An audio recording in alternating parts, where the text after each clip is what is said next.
Timothy Birmingham ialah seorang YouTuber dari Amerika Syarikat yang kini berusia 64 tahun.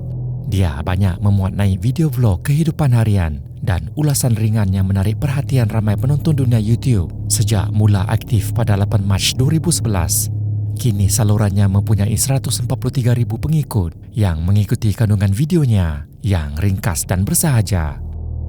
Timothy mempunyai seorang isteri bernama Penny Boyce, ibu kepada 2 orang cahaya mata. Penny dan Timothy telah menjalin hubungan serta hidup bersama selama lebih 2 dekad. Penny digambarkan sebagai seorang penyokong kuat keluarganya, terutama suaminya Timothy. Dia juga kerap muncul dalam video-video YouTube Timothy, berkongsi detik-detik kehidupan harian mereka bersama. Pada 9 November 2017, Timothy memuat naik sebuah video bertajuk She's Still Sleeping.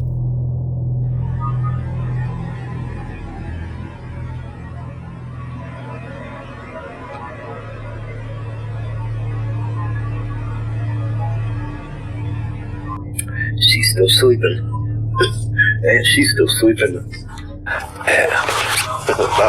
Past 12 o'clock in the afternoon, everyone. That is a rarity for Penny to do, is sleeping. But yeah, she's sleeping away. Wow, can't believe it. Can't believe it. Amazing, she's just sleeping in. Pada pagi itu, dia seperti biasa merakam vlog dan berseluruh bahawa istrinya masih tidur lebih lama daripada biasa, malah sempat menunjukkan bilik tempat istrinya berbaring.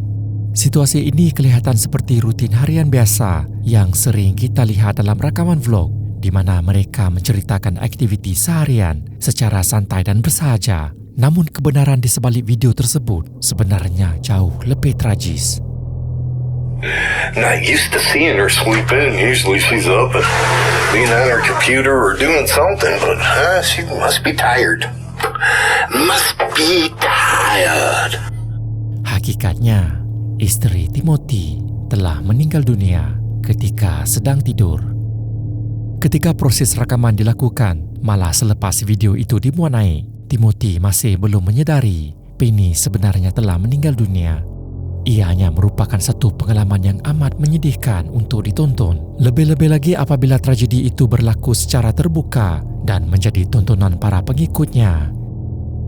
Penny dilaporkan tidak menunjukkan sebarang tanda sakit sebelum kematiannya dan sehingga kini punca rasmi kematiannya tidak pernah didedahkan kepada umum. Video bertajuk She's Still Sleeping itu kemudiannya tular dan sering dibincangkan di internet kerana sifatnya yang tidak dijangka. Ramai penonton mengira ia hanya vlog biasa, tetapi kemudiannya menyedari dia sebenarnya telah meninggal dunia. Ada pelbagai reaksi diberikan, ada yang meninggalkan komen negatif atau menunjukkan kebencian, tetapi ramai juga yang memberikan sokongan dan kata-kata perangsang kepada Timothy berikutan pengalaman yang dialaminya. Video asal She's Still Sleeping itu kini telah dipadam oleh Timothy sendiri dari saluran YouTube utamanya. Kemungkinan kerana ia membawa emosi peribadi serta respon yang sukar ditangani. Banyak klip atau versi video itu kini hanya boleh ditemui melalui muat naik semula oleh saluran lain atau di platform selain YouTube.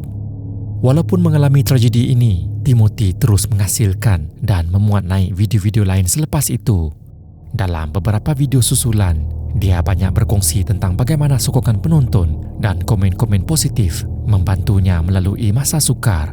I just feel guilty, really guilty. I didn't save her in time. And I think I could have if I got up and stuff like that. I think I could have saved her, but I didn't.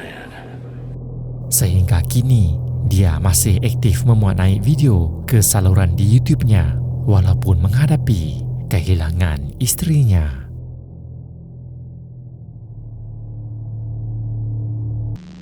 Sebuah bas awam nombor 22 yang sedang dalam perjalanan merentas jambatan Yangtze kedua di daerah Wenzhou, Chongqing, China, tiba-tiba hilang kawalan sebelum terbabas dan terjunam ke dalam sungai di bawahnya. Kejadian tragis ini berlaku pada 28 Oktober 2018 dan serta-merta merenggut nyawa hampir kesemua penumpang di dalamnya. Bas itu dianggarkan membawa seramai 15 orang termasuk pemandu. Menurut saksi, bas itu tenggelam sepenuhnya hampir serta-merta tanpa memberi sebarang peluang kepada sesiapa di dalamnya untuk menyelamatkan diri. Tragedi ini kemudiannya dikenang sebagai antara yang paling menyayat hati dalam sejarah pengangkutan awam di China. Pasukan penyelamat kemudian dikerahkan segera ke lokasi. Mereka berjaya mengesan kedudukan bas di dasar sungai pada kedalaman lebih kurang 71 meter di bawah permukaan air. Kerja mengangkat bangkai bas bermula selepas itu dan bangkai bas berjaya diangkat dari dasar sungai pada malam Rabu sekitar jam 11.28 malam. Sepanjang operasi, pasukan menyelamat menemui 13 mangsa yang terkorban, manakala 2 individu masih belum ditemui. Bagi merungkai bagaimana tragedi ini boleh berlaku, pakar forensik menyusun semula saat-saat terakhir sebelum nahas berdasarkan rakaman kotak hitam bas, kamera litar tertutup di sepanjang laluan serta rakaman papan pemuka. Namun, apa yang mereka temui amat mengejutkan. 28 Oktober 2018, sekitar jam 10.02 pagi, seorang penumpang wanita berusia 48 tahun yang duduk di bahagian tengah tiba-tiba menyadari dia telah terlepas hentian. Dengan tergesa-gesa, dia bangun dan berjalan menuju ke bahagian hadapan bas sambil meminta pemandu menurunkannya serta-merta. Pemandu menjelaskan dia tidak boleh berhenti di atas jambatan atas faktor keselamatan, namun dia berjanji akan menurunkan wanita itu di hentian seterusnya, yaitu lokasi yang dibenarkan dan lebih selamat. Namun penjelasan itu tidak diterima, malah membuatkan wanita itu semakin marah. Beberapa penumpang yang duduk berdekatan mula menyadari suaranya semakin meninggi dan gerak-gerinya menjadi lebih agresif. Pertengkaran itu memuncak dalam beberapa saat apabila wanita itu tiba-tiba memukul pemandu menggunakan telefon bimbitnya.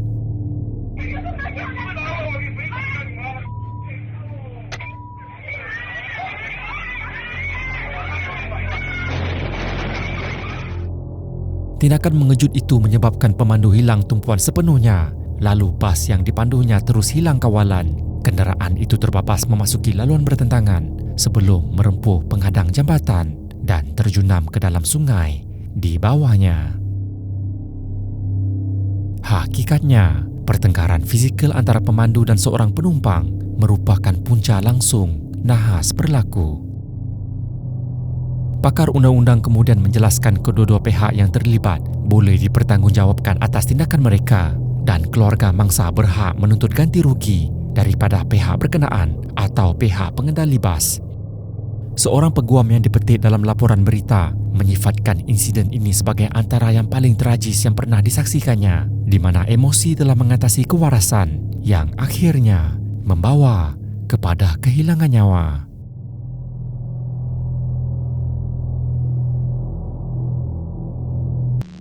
Ini merupakan potret terakhir seorang lelaki bernama Andrew Macaulay merakam dirinya bersama kayaknya sebelum dia menghilang buat selama-lamanya. Andrew Macaulay berusia 39 tahun, seorang pengembara dan atlet ekstrim dari Australia, terkenal kerana percubaannya yang sangat berbahaya dalam dunia kayak laut. Pada 11 Januari 2007, Andrew memulakan misi paling ekstrim dalam hidupnya, menjadi manusia pertama mengayuh kayak secara solo dari Australia ke New Zealand, merentasi kira-kira 1,600 km Laut Tasman, salah satu lautan paling bahaya di dunia.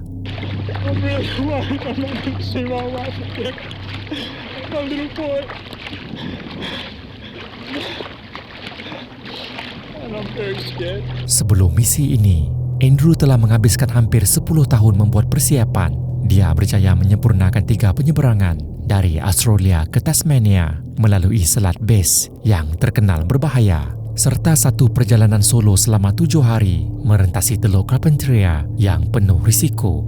Pencapaian ini melayakkan dia menerima anugerah pengembaraan terbaik Australian Geographic tahun 2005. Minat Andrew terhadap kayak bermula pada akhir 1990-an ketika dia menyertai satu ekspedisi di Short Chile. Sebelum itu, Andrew sudah lebih dahulu aktif dalam dunia pendakian gunung, meneroka beberapa kawasan pergunungan paling mencabar di dunia, termasuk di Pakistan, Patagonia dan Australia.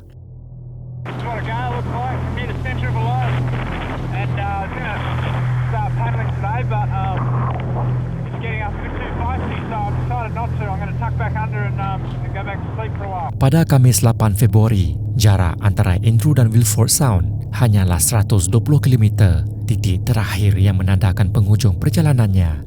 Pada saat itu, dia sempat menghantar mesej ringkas kepada isterinya Vicky dan anak lelaki mereka yang berusia 3 tahun yang bernama Finlay yang sedang menunggunya di New Zealand. See you 9 AM Sunday.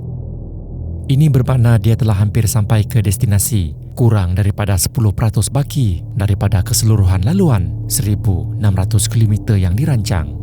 Ahli keluarga serta sahabat andai sudah menunggu di Milford Sound untuk meraihkan ketibaan Andrew. Pengayuh kayak laut legenda Paul Kevin turut hadir untuk memberi sokongan kepadanya.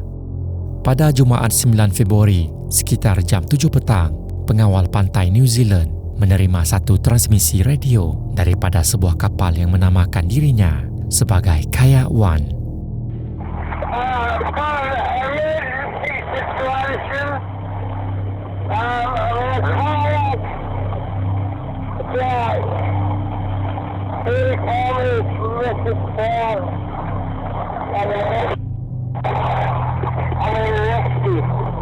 Kayak One, your signal is muffled. Please repeat your message. Somebody just confirm your kayak is sinking.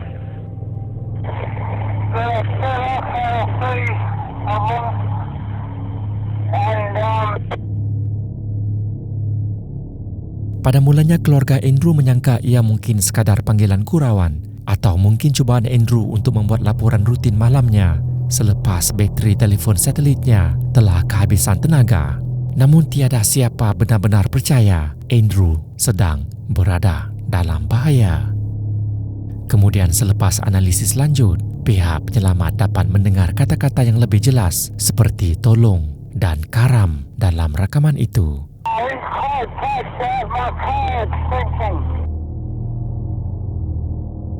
Pencarian berskala penuh kemudian dimulakan. Pesawat penyelamat menelusuri kawasan seluas 25,000 km persegi di lautan yang bergelora dan operasi pencarian berterusan sehingga keesokan harinya.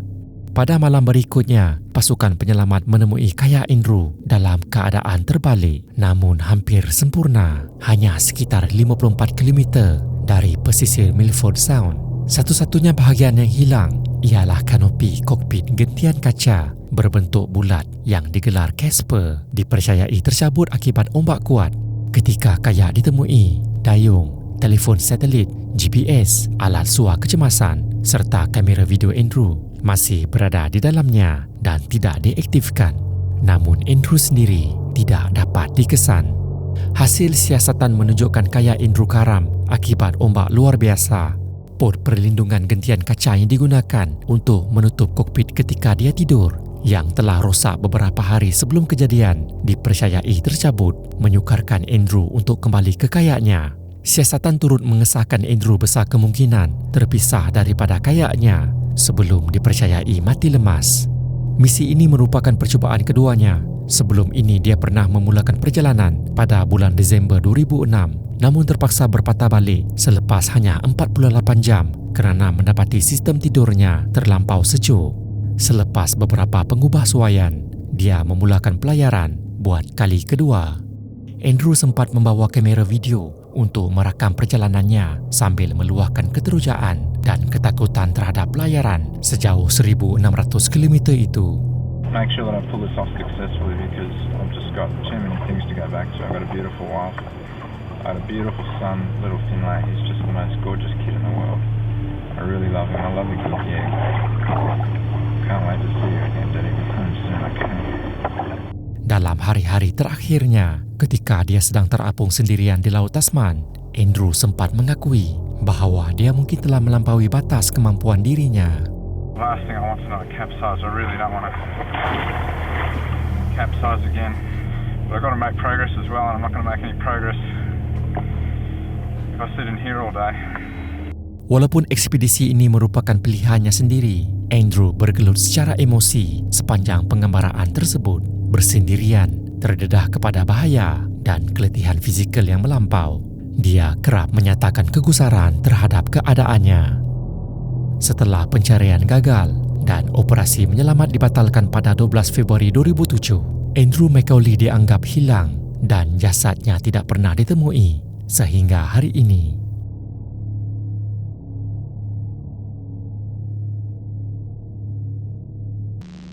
RJ The Smoker ialah sebuah saluran YouTube yang dikendalikan oleh seorang lelaki British bernama Robin James, seorang perokok tegar yang telah merokok sejak usia remaja. Saluran ini banyak membincangkan pelbagai topik berkaitan tabiat merokok, termasuk menguji dan menilai pelbagai jenis jenama serta jenis rokok dari seluruh dunia.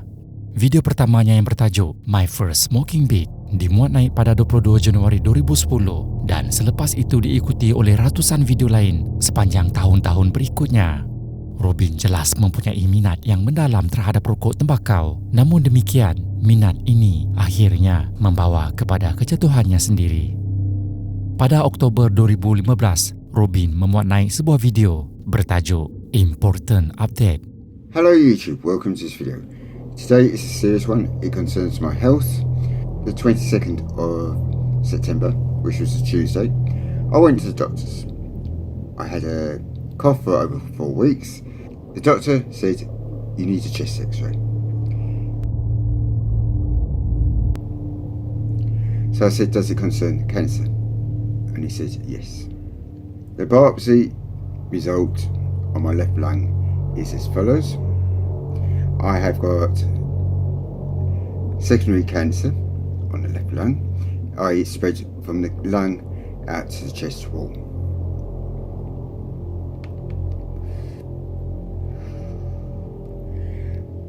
Dalam video itu, dia menceritakan tentang lawatan dan temu janji dengan doktor serta pengesahan diagnosis dirinya mengidap kanser paru-paru. Pada ketika itu, keadaan fizikal Robin sudah jauh berbeza jika dibandingkan dengan penampilannya dalam video pertamanya. Walaupun menerima diagnosis tersebut, dia masih sempat menafikan bahawa tabiat merokok merupakan punca utama penyakit yang dihidapinya. I'm not giving up smoking. I've cut down. Part 1 was with an e-cig, part 2 with a real one. Keadaan Robin semakin merosot. Dia mula mengalihkan fokus salurannya daripada perbincangan tentang rokok kepada mendokumentasikan perjalanan hidupnya melawan kanser. Kandungan saluran itu kemudiannya beralih kepada topik hospital, klinik kanser, rawatan kemoterapi, peralihan kepada rokok elektronik serta kos bil hospital. Namun begitu, dia tidak pernah berhenti merokok dan tidak pernah mengakui merokok memainkan peranan besar terhadap keadaan kesihatannya. Dalam salah satu video terakhirnya, My Life as RJ The Smoker Part 3, Robin merumuskan sebab dia begitu menikmati tabiat merokok. Merokok membawa saya mengembara ke seluruh dunia tanpa meninggalkan kerusi saya, kata Robin sambil menghisap sebatang rokok. Robin terus aktif memuat naik kandungan di saluran YouTube-nya sehingga 4 November 2016. Selepas tarikh itu, tiada lagi video baru dimuat naik. Jelaslah kesudahannya. Kanser akhirnya merenggut nyawanya. Kematiannya tidak pernah diumumkan secara rasmi, namun dapat dikenal pasti apabila saluran YouTube-nya berhenti memuat naik kandungan. Selepas itu, kisah perjalanan hidup Robin James ini amat mengejutkan, bukan sahaja kerana dia mendokumentasikan kematiannya sendiri, malah proses menuju kematian jarang didokumentasikan secara terbuka.